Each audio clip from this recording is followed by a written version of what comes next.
Bonjour à tous et bienvenue.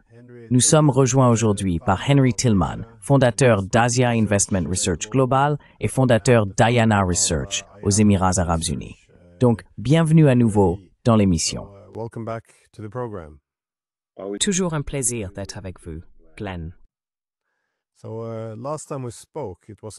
La dernière fois que nous avons parlé, c'était à propos des réacteurs nucléaires au thorium en Chine, dont nous avions discuté comme pouvant révolutionner l'énergie nucléaire en offrant une énergie illimitée, bon marché et propre. J'ajouterai un lien vers cette discussion dans la description. C'est vraiment un développement fascinant, mais aujourd'hui, je souhaite aborder avec vous des avancées plus proches dans le temps, comme les centrales nucléaires flottantes et les petits réacteurs modulaires, qui transforment également le paysage énergétique. Commençons par les centrales nucléaires flottantes, car de nouveaux accords sont annoncés sur ces marchés émergents. Je me suis dit qu'un bon point de départ serait peut-être que vous puissiez décrire ce que sont ces centrales nucléaires flottantes. J'imagine qu'il s'agit d'expliquer leur utilité, leur sécurité, leur mode de fonctionnement, ainsi que les endroits où elles sont effectivement installées.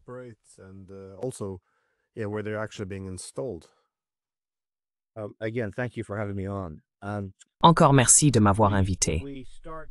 Nous reprenons là où nous nous étions arrêtés la dernière fois, à savoir que la toute première centrale nucléaire flottante a été créée par l'Amérique, par la marine américaine, et était opérationnelle dans les années 60 et 70, avant d'être mise hors service.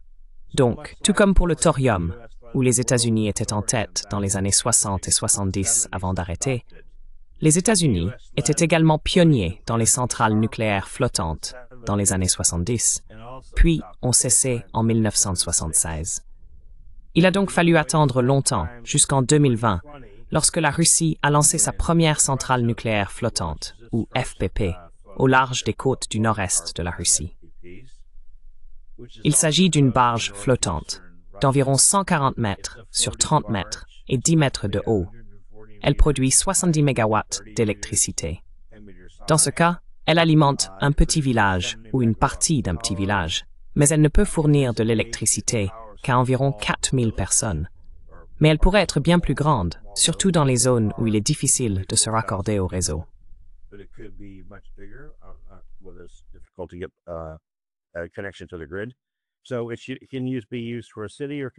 Ainsi, cela peut être utilisé pour une ville ou pour un endroit isolé.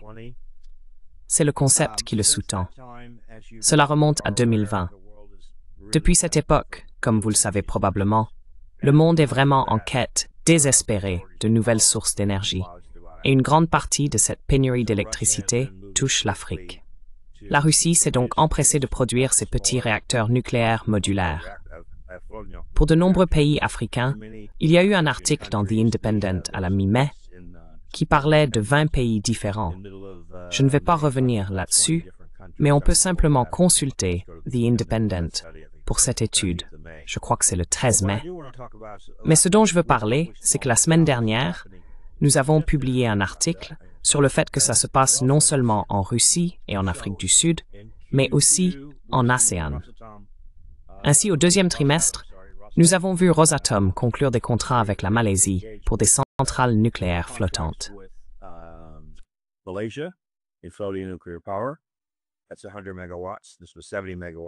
C'est 100 MW. Celui en Russie était de 70 MW. Il y a également des projets avec l'Indonésie et le Myanmar. Donc c'est aussi une question en développement. Je parlerai d'autres pays un peu plus tard dans cette discussion. Ils ont également signé des accords pour des centrales nucléaires flottantes et un SMR au thorium. Et ils ont commencé à extraire du thorium au Brésil le mois dernier, ce qui est significatif. Je pense que, pour aller encore plus loin, ils ont aussi conclu un accord avec l'Inde pour construire un SMR utilisant du thorium. Il y a donc une passerelle, on se dirige vers le thorium, mais on n'y est pas encore. Ce sont des étapes vers l'utilisation du thorium. Mais encore une fois, le concept est celui d'une énergie nucléaire sûre en mer. D'un point de vue énergétique, s'il y a un problème, il est en mer, pas sur Terre. Et cela pourrait être déplacé facilement.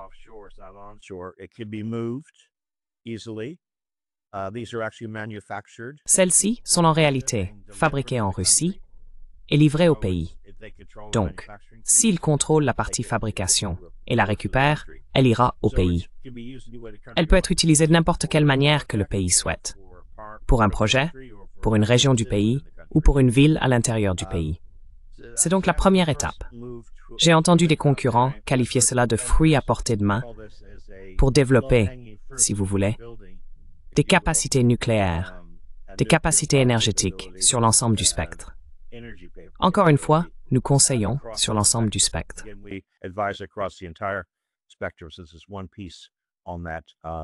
Donc, c'est un élément de ce portefeuille énergétique que vous examineriez.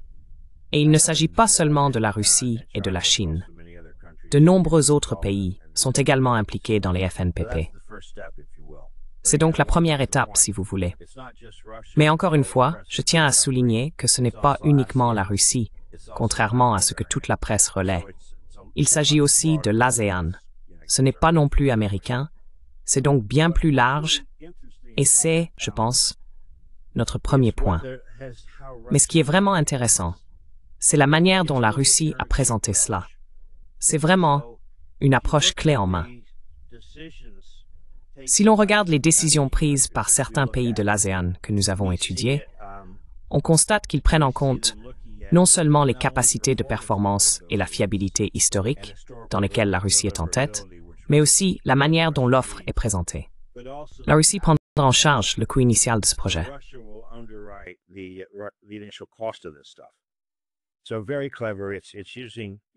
Donc, c'est très astucieux. Ils utilisent, si vous voulez, le financement ou le crédit pour établir une relation, puis ils intègrent cela dans un ensemble plus large. Une autre partie de ce package pourrait être la volonté d'obtenir les droits d'extraction et d'enrichissement de votre uranium. Cela peut aussi signifier quelque chose de plus vaste, comme des centres de données. Cela peut être plus large encore, en s'intégrant à des installations plus importantes. Oui, pour le Vietnam par exemple, il s'agit de s'intégrer à de plus grandes centrales électriques. C'est donc une stratégie marketing très intelligente. Et franchement, ce n'est pas différent d'une grande banque comme JP Morgan ou Goldman qui va établir une relation à partir du crédit et faire un excellent travail. J'ai d'ailleurs lu des rapports où certains de ces départements ont indiqué avoir comparé les capacités de Rosatom, les capacités des machines, à celles d'autres pays, et ils sont en réalité plus performants.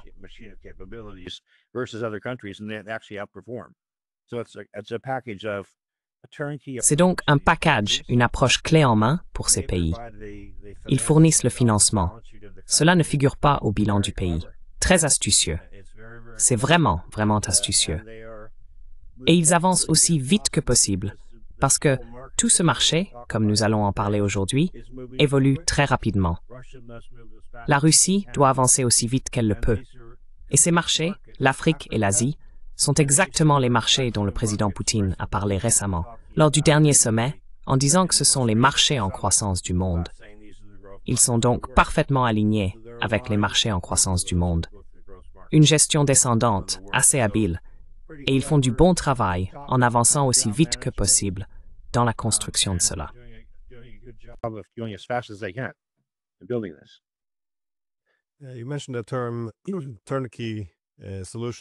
Vous avez souvent mentionné le terme « solution clé en main », et je pense que c'est effectivement l'un des avantages de la Russie, notamment pas seulement en tant qu'acteur majeur sur le marché de l'énergie nucléaire, mais j'irais jusqu'à dire dominant.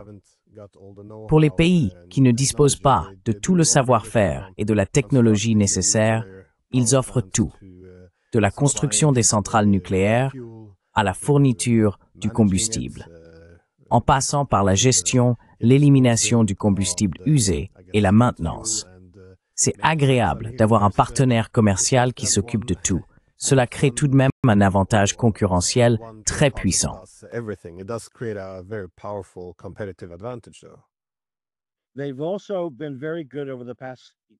Ils ont également été très efficaces au cours de la dernière décennie pour former chacun de ces pays et développer des infrastructures pour l'enseignement du nucléaire.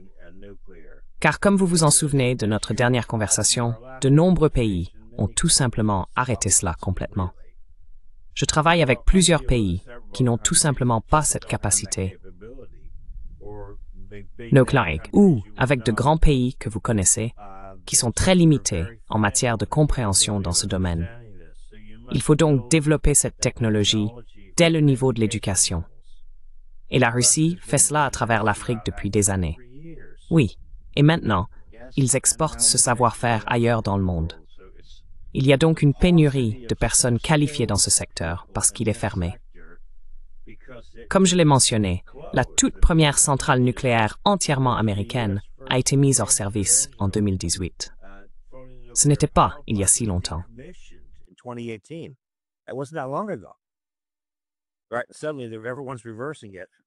Soudainement, tout le monde fait marche arrière. Je pense que le point clé que je veux souligner, c'est que pendant que l'Afrique essaie d'obtenir des infrastructures et suffisamment d'énergie pour faire fonctionner ses pays, l'Asie, c'est une autre histoire. L'Asie, c'est une autre histoire. Le Brésil, c'est une autre histoire. Ce sont des pays très sophistiqués qui connaissent une forte croissance économique. Ce sont les pays à la croissance du PIB la plus rapide au monde. Ils ont besoin de cette énergie pour alimenter l'IA et ses centres de données. Il faut donc envisager toutes sortes d'options différentes. Et encore une fois, je pense que l'option la plus proche, la plus facile à mettre en œuvre, c'est l'approche clé en main avec la Russie, n'est-ce pas, comme point de départ. Parce que les SMR, par exemple, sont plus difficiles à faire accepter à la population.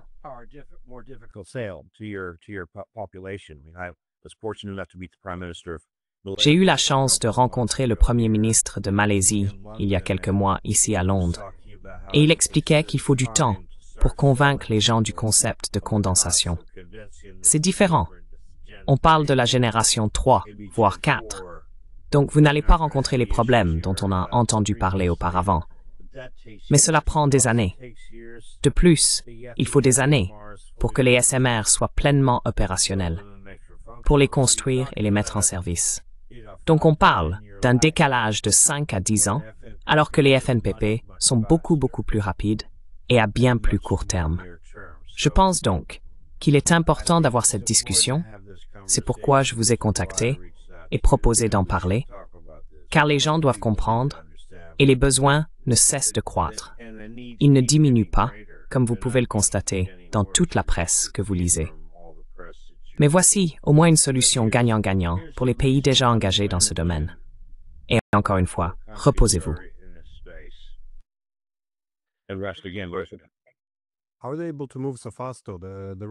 Comment arrivent-ils à avancer aussi vite, les Russes? Je sais bien qu'ils possèdent toutes ces compétences nucléaires. Ils ont en quelque sorte accaparé le marché avec leurs solutions clés en main et leur domination dans tous les domaines. Mais dans quelle mesure, je me demande, l'Arctique a-t-il été... Est-ce que cela a été un lieu important pour l'introduction de nombreuses centrales nucléaires flottantes?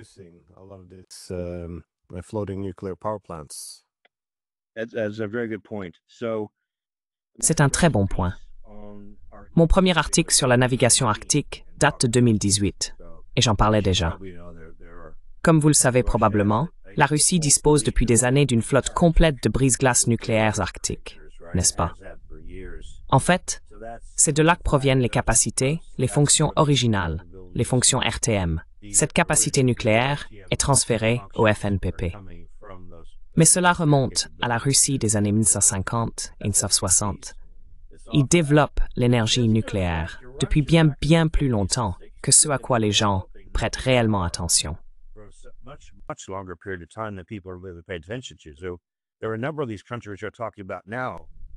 Il y a donc un certain nombre de ces pays dont vous parlez actuellement, où ils construisent effectivement des FNPP en Afrique ou en Asie du Sud-Est, alors qu'ils sont en discussion depuis les années 60 et 70.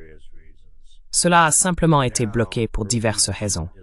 Maintenant, comme je l'ai dit, chaque région est différente, mais certainement pour l'ASEAN, afin de stimuler cette croissance économique, les centres de données et l'énergie, ils doivent aller dans ce sens. Donc, encore une fois, une solution clé en main, avec quelqu'un qui a de l'expérience depuis 40 ou 50 ans, oui, Avec un leader du marché, vous n'aurez jamais de problème à travailler avec le leader mondial, malgré la géopolitique.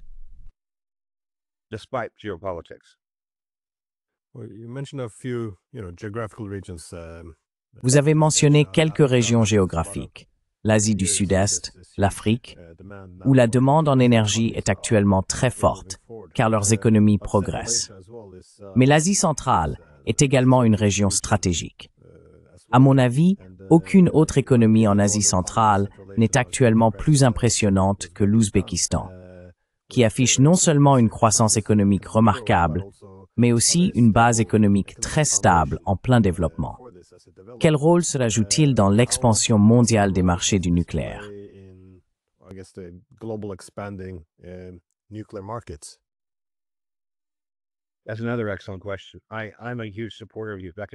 C'est une autre excellente question. Je suis un grand soutien de l'Ouzbékistan. Je connais très bien l'ambassadeur et l'équipe ici au Royaume-Uni. J'ai passé une semaine, j'ai passé mes vacances d'été l'année dernière, en Ouzbékistan, et j'ai publié une série d'articles sur l'énergie et les transports en Ouzbékistan. J'espère également intervenir sur ce sujet à la fin du mois de novembre en Turquie. Mais oui, l'Ouzbékistan semble assumer le rôle de plaque tournante centrale, le centre énergétique, le centre nucléaire, pour l'Asie centrale. Ce que j'ai remarqué cette année, c'est que c'est la première fois que la Russie passe de centrales nucléaires flottantes, FNPP, à des petits réacteurs modulaires terrestres. Donc, premièrement, ils sont passés de « nous allons faire 6 SMR de 55 MW chacun pour construire la base énergétique à Tashkent » à maintenant élargir cela à un nombre plus restreint de SMR, avec 2 centrales nucléaires.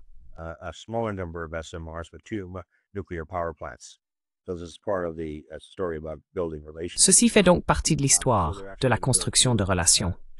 Ils vont en fait construire 2,4 gigawatts d'électricité dans ces centrales nucléaires en Ouzbékistan, ce qui, encore une fois, en est l'élément central. Mais ce n'est pas tout. Ce n'est tout.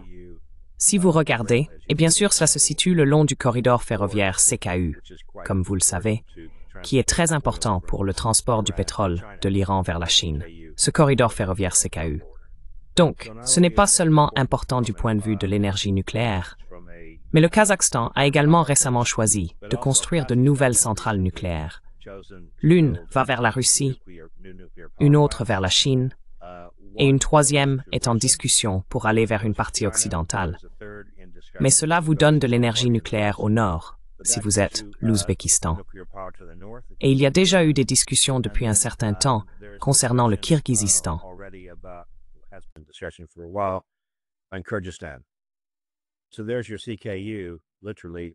Ainsi, votre CKU est littéralement en train d'être construit comme un centre nucléaire central, et pas seulement comme un centre ferroviaire ou de transport. C'est inhabituel à bien des égards, car cela a été très bien réalisé du point de vue de la Russie, des petites, si vous voulez, des FNPP, au SMR, jusqu'aux grandes centrales nucléaires.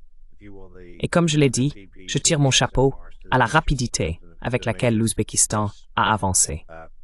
Dans le domaine du nucléaire, ils ont progressé très rapidement, mais je dirais qu'en dehors du nucléaire, ils ont également fait un excellent travail dans le solaire et l'éolien. Et cela a été mené par le Golfe, l'Arabie Saoudite, Aqua et Masdar ont été des acteurs majeurs. Nous travaillons avec ces entreprises et ce sont des sociétés remarquables qui les aident à développer les énergies renouvelables. Passer de 0,1% à 30% en 10 ans est extraordinaire. In Turai Haftit State Sassamd.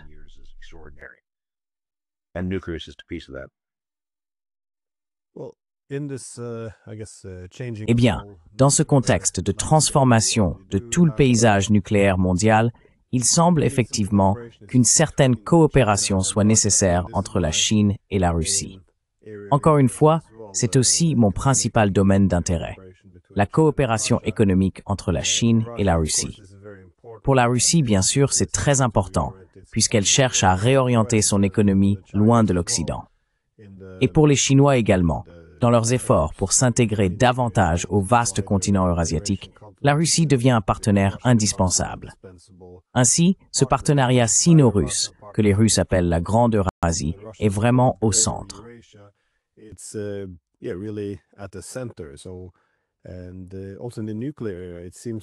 Et aussi, dans le domaine nucléaire, il semble qu'ils pourraient très bien se compléter.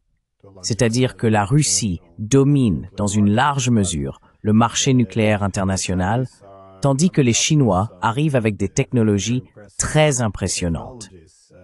Encore une fois, comme nous en avons discuté la dernière fois, les centrales au thorium, où je pense qu'ils pourraient désormais développer certaines de ces centrales, offrent 60 000 ans d'énergie. Une énergie bon marché, très bon marché, mais aussi propre. Ainsi, il n'y aurait pas ces déchets nucléaires. Comment voyez-vous ce partenariat entre la Chine et la Russie se développer, possiblement aussi sur le marché nucléaire?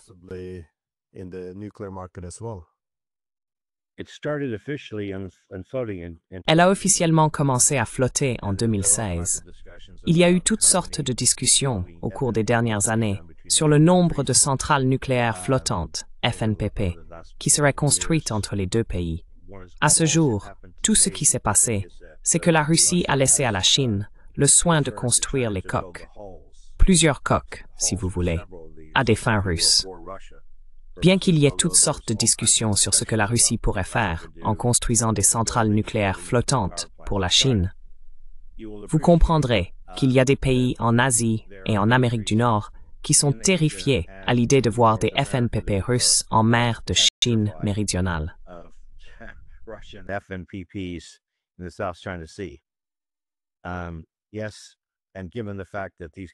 Oui, et étant donné que ces acteurs sont tellement en avance sur le reste des concurrents, la Chine a été lente à passer à l'action pour, si l'on veut, prendre la technologie et la diffuser autour de la mer de Chine méridionale. Mais oui, le partenariat existe. Jusqu'à présent, il s'agit de la Chine qui aide à la construction. Oui, et je suis sûr qu'il y a davantage de partage du côté du thorium, comme je l'ai mentionné précédemment, que la Russie possède. La Russie aide maintenant l'Inde avec un SMR au thorium. Je suis certain que la Chine y est aussi impliquée, puisqu'ils sont partenaires. Et j'ai déjà mentionné que la Chine et la Russie sont en fait les deux premiers, chacun ayant de grandes centrales nucléaires au Kazakhstan, côte à côte.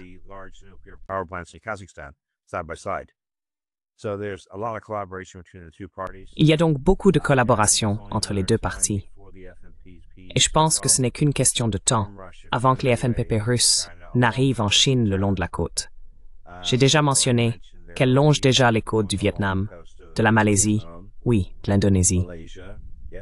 Elles arrivent donc déjà en Asie du Sud. Je pense que c'est simplement que la Chine n'a pas encore vraiment appuyé sur le bouton.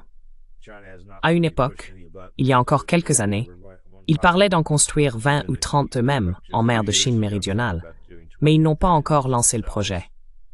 Je peux le voir, je peux comprendre pourquoi. Mais oui, la collaboration, je pense que cela va continuer encore et encore. C'est même plus que ça, non?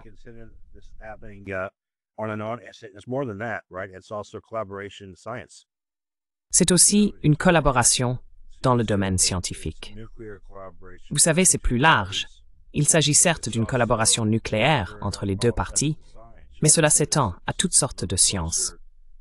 Vous remarquerez, si vous observez attentivement la région, dans cette zone commune de Dalian, là où Dalian rejoint, pour ainsi dire, la Russie, qu'une nouvelle infrastructure scientifique y est construite entre les deux organisations. Car les deux pays sont véritablement animés par la science, non par le droit, la politique ou la diplomatie. Ils sont guidés par la science. Donc, ce n'est pas surprenant. Je m'attends à davantage de développement conjoint dans les deux pays dans les années à venir.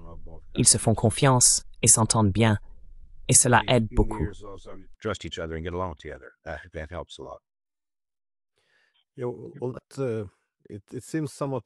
Cela ressemble un peu à la souveraineté technologique que les Russes et les Chinois construisent dans la sphère numérique, car l'objectif principal semble être d'avoir un contrôle national sur les industries stratégiques ou critiques au sein de la Russie.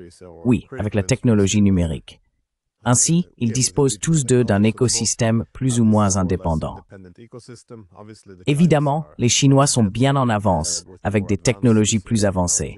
Mais malgré tout, les Russes cherchent aussi à obtenir une autonomie complète, c'est-à-dire leur propre plateforme numérique. Mais dans les domaines où il manque de technologie, il semble qu'ils préfèrent les co-entreprises avec les Chinois, mais en faisant des répartitions 51-49, afin de conserver tout de même le contrôle national, en utilisant la Chine comme partenaire idéal ou privilégié. C'est un éloignement, bien sûr, du partenariat historique avec l'Occident, car d'habitude, lorsque les Russes avaient des projets technologiques, ou lorsqu'il s'agissait de développer l'Arctique, ou tout ce qui touchait aux industries stratégiques, ils avaient toujours les pays occidentaux comme partenaires clés.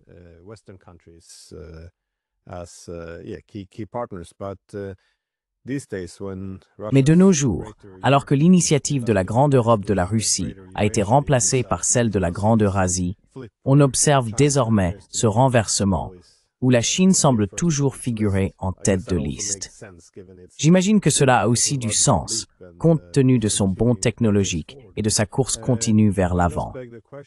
Mais cela soulève la question, où en est l'Occident dans tout cela? Vous avez mentionné que les Russes faisaient d'énormes avancées, mais aussi que les Chinois étaient pressés de développer ces technologies pour un monde avide d'énergie bon marché. Avons-nous des développements similaires en Occident? Je veux dire, y a-t-il une concurrence que l'Occident puisse opposer aux Russes et aux Chinois?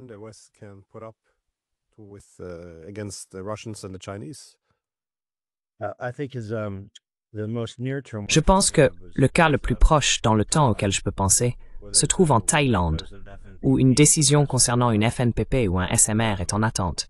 Mais cela impliquerait, semble-t-il, la Corée et ou une entreprise danoise en ce qui concerne l'énergie nucléaire flottante.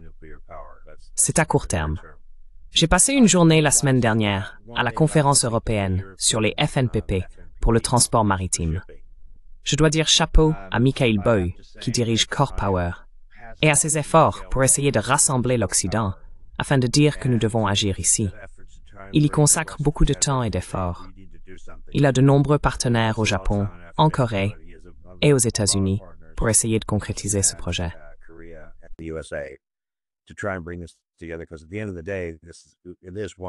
Parce que, au bout du compte, nous sommes un seul peuple, sur une seule planète. Mais il a une tâche très difficile, car beaucoup de personnes qui siègent à ces panels ne ressemblent pas aux gars dont nous avons parlé tout à l'heure, dans le projet Thorium en Chine, qui travaillait 24 heures sur 24, 7 jours sur 7, pendant 4 ans. Ils étaient 400. Ce n'est pas ce que l'on voit quand on assiste à ces panels. C'est un processus beaucoup plus lent.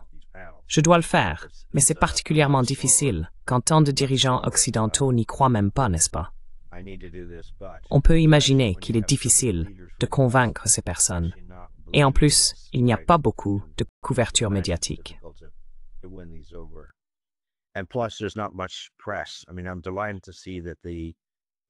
Je veux dire, je suis ravi de voir que la presse britannique a enfin mentionné les Russes. 20 pays sur les 54 pays dans une analyse. Mais il n'y a pas d'analyse, pas d'image, en gros, n'est-ce pas? C'est-à-dire qu'on ne discute pas de la façon dont ils sont réellement en train de mettre en place des projets clés dans l'uranium. Oui, l'extraction d'uranium, l'uranium enrichi, l'enrichissement, les centres de données, hors du pays, l'éducation. Rien de tout cela n'est abordé. Au moins, ils commencent à mentionner que la Russie fait effectivement des progrès dans ces pays. Donc c'est un début, ce qui est, je pense, l'une des raisons pour lesquelles tu fais cela mieux que moi. Beaucoup mieux que moi. Si tu regardes les BRICS, l'un des points clés lors des BRICS est, tu devrais parler à peu près, si ce n'est pas déjà fait, la mise en place d'un mécanisme pour faire sortir les médias de ces pays, parce que cela ne sort pas dans les médias occidentaux.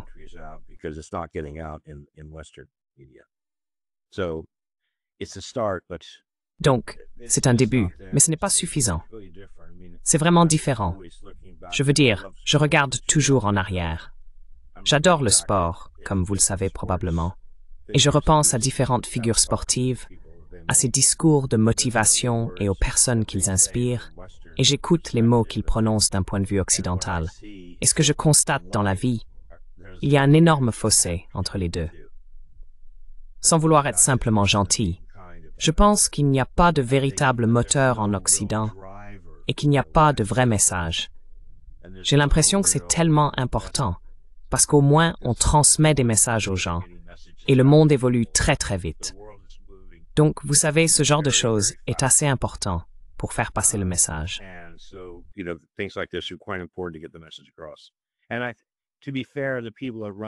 Et pour être juste, les personnes qui dirigent ces choses, ces grandes entreprises occidentales ou les armées de ces pays, sont conscientes de tout cela. J'évite l'armée, je ne l'aime pas et je m'en tiens éloigné. Mais pour une raison ou une autre, il faut plus de temps pour que cela passe, parce que la presse ne veut tout simplement pas s'en occuper. Le fait de dire quelque chose de raisonnable, d'intelligent ou de bien planifié à propos d'une stratégie marketing, comme JP Morgan par exemple, personne ne le dira jamais. J'ai passé 20 ans dans la banque, 30 ans dans de grandes banques. C'est une stratégie très intelligente. On commence par le crédit, tout comme Bolton l'a fait, et la Chine aussi avec la Berry. Donc vous savez, Poutine est un homme très intelligent, mais personne ne veut entendre cela, comme vous le savez déjà.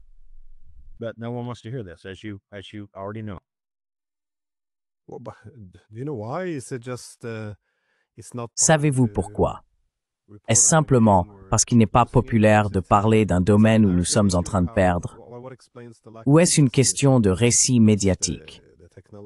Qu'est-ce qui explique ce manque d'intérêt? Est-ce lié aux connaissances technologiques nécessaires? Il me semble que dans cette course, les médias devraient s'y intéresser davantage. Par ailleurs, nous sommes contents pour la Chine et la Russie, qui réalisent de tels progrès, mais il serait bénéfique pour l'économie internationale d'avoir un peu plus d'équilibre, afin de ne pas prendre trop de retard, ce qui, je suppose, est une seconde question. Que pensez-vous de cet écart d'ailleurs? Est-il en train de s'accroître entre nous ou reste-t-il plus ou moins stable?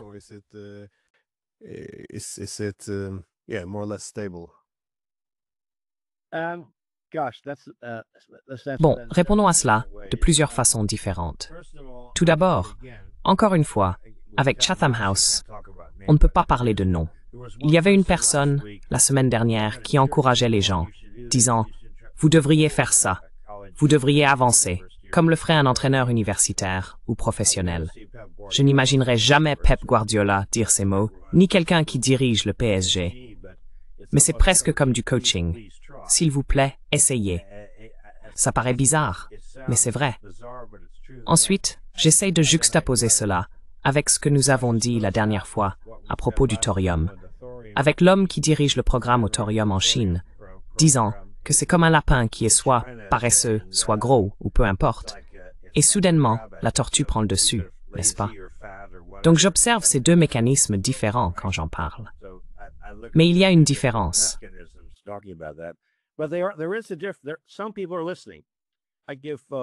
Certaines personnes écoutent. J'accorde tout le crédit. Tony Blair et Ed Miliband se sont tous deux rendus en Chine et ont tous deux été impressionnés par cet écart dont vous parlez. C'est exactement dans cet écart. Et je pense que le fait de les éduquer et de leur montrer à quel point la Chine est en avance a en réalité Miliband et le gouvernement Starmer à progresser sur les SMR. Donc si un Blair ou un Miliband dit « C'est vraiment positif, il faut que tu comprennes ça », au moins le message passe. Même si ce n'est pas affiché à la une des journaux, c'est issu de cercles auxquels j'appartiens, de choses que j'écoute en privé. Oui, donc c'est juste que les messages ne sortent pas, ou qu'ils ne veulent pas qu'ils sortent. Vous savez, comme on dit au Royaume-Uni, les dindes ne votent pas pour Noël, n'est-ce pas?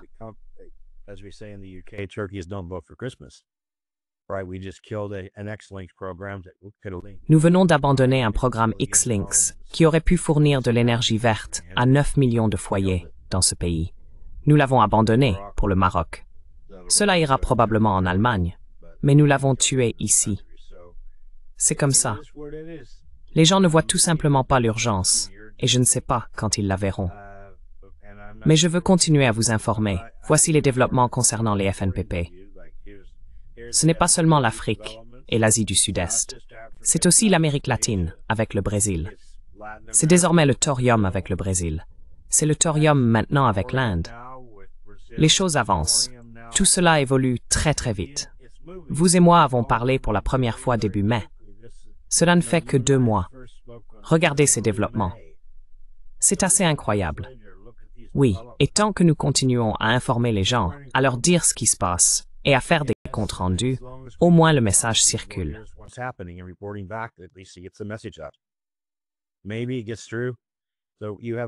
Peut-être que ça passera. Donc, vous avez beaucoup d'abonnés, et moi j'ai beaucoup de données, alors je suis heureux de partager mes données avec vos abonnés. Je pense qu'il faut continuer à le faire pour faire passer le message. Et plus je peux être précis en termes de transactions, je veux dire, j'ai été impliqué dans l'un de ces pays africains pendant plusieurs mois, et je n'arrêtais pas de demander pourquoi nous n'essayons pas de trouver un partenaire occidental ici. Parce que ce n'est qu'une question de temps avant qu'ils ne fassent un contrat clé en main avec la Russie. Et bien sûr, ils ont choisi un contrat clé en main avec la Russie.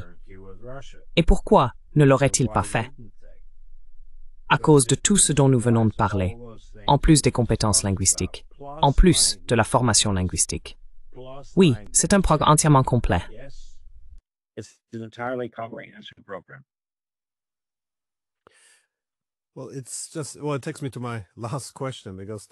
Eh bien, cela m'amène à ma dernière question, car il semble que, vous savez, la vérité historique, et du moins depuis la révolution industrielle, que la réalité, c'est que si vous avez accès à une énergie bon marché et fiable, c'est vraiment le moteur de la croissance économique.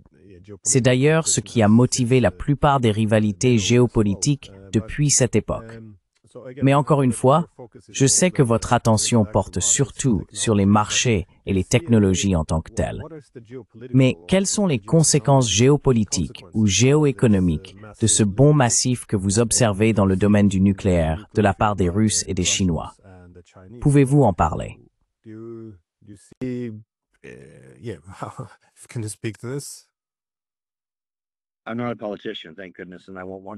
Je ne suis pas un politicien, heureusement, et je ne voudrais pas l'être.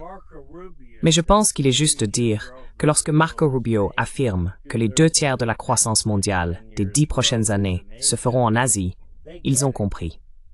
Le gouvernement américain l'a compris. Il ne ferait pas cette déclaration s'il ne l'avait pas lue, car c'est quelqu'un de très intelligent. Mais savoir si l'on peut réellement agir en conséquence, c'est une autre histoire. Je veux dire, il faut regarder. Moi, je regarderai le CFIUS. On observe les flux de capitaux dans certaines campagnes, et on pourrait constater qu'ils n'adhèrent pas forcément à ce concept, n'est-ce pas?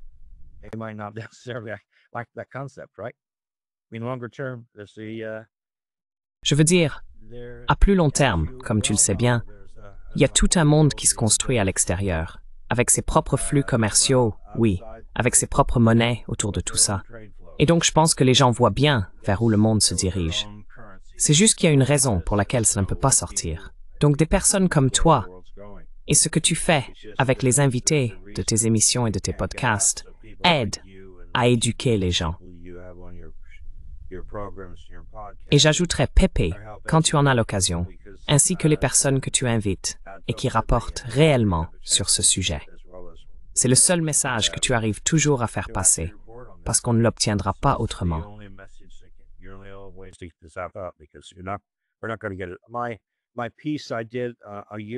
Mon article que j'ai réalisé il y a 1 an sur le Laos, parce que, vous savez, Asian Investment Research examine chaque pays et analyse l'évolution de la transition énergétique, les 12 derniers mois et les 12 prochains mois. Le Laos est déjà à 62% d'énergie renouvelable, et ils produisent assez d'électricité. Un pays de 8 millions d'habitants produit assez d'énergie pour alimenter 200 millions de personnes. Des économies en Asie. Incroyable. Une énergie verte à faible coût, n'est-ce pas? J'ai donc demandé à mon attaché de presse au Royaume-Uni de diffuser cela là-bas, car c'est évidemment lu en Asie. Ils m'ont répondu, « Nous ne pouvons pas le faire, car on nous a dit que cela nous donnait une mauvaise image et leur donnait une bonne image. Tant que cela continuera, nous aurons besoin de personnes comme vous et d'autres pour faire passer ces messages. »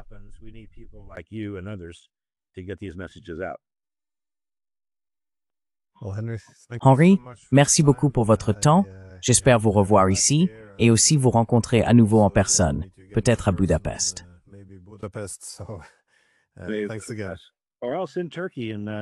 Merci encore. Ou alors en Turquie en novembre. Ce serait intéressant aussi, car je veux qu'il couvre toute la renaissance de Samarcande, qui est l'une des plus anciennes villes du monde, datant de 500 avant Suècie. Et maintenant, je ne me prononcerai pas sur le fait que cela se produira dans 10 ou 20 ans. C'est le centre de la route de la soie, et bien sûr, de l'axe nord-sud, comme vous le savez probablement. Quoi qu'il en soit, nous resterons en contact. Merci. Merci. Continuez votre excellent travail. Merci. Keep up the good work. Thank you.